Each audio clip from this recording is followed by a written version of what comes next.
I don't give a shit. I don't give a shit. I don't give a shit. Tell me where he is. I don't give a shit what the board thinks. I said get rid of the kid. I don't give a shit what you said. You don't care why they're doing this to us. They're trying to kill me. I don't give a shit why. Congratulations, Jack. I don't give a shit. This is not a convenient time. I don't give a shit what time it is. No names. This is an open line.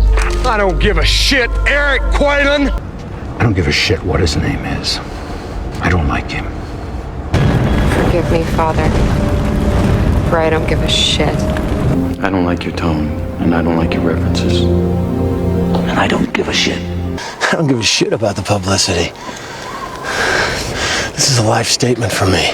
You know, I feel most bad for you. I don't give a shit how you feel. I do. I have a daughter.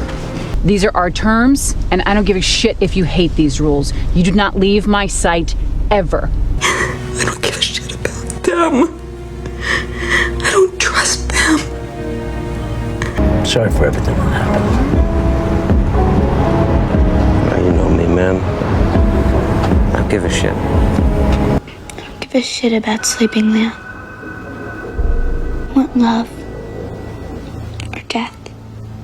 If I let you down, you'll kill everyone in this room. Trust you, Connor. Because I don't give a shit about you. That's why you're my favorite daughter. You're not supposed to say that. I don't give a shit. I'm retired. I'll say what I want to. So you go on and stamp your form, Sonny, and stop wasting my time. Because to tell you the truth, I don't give a shit.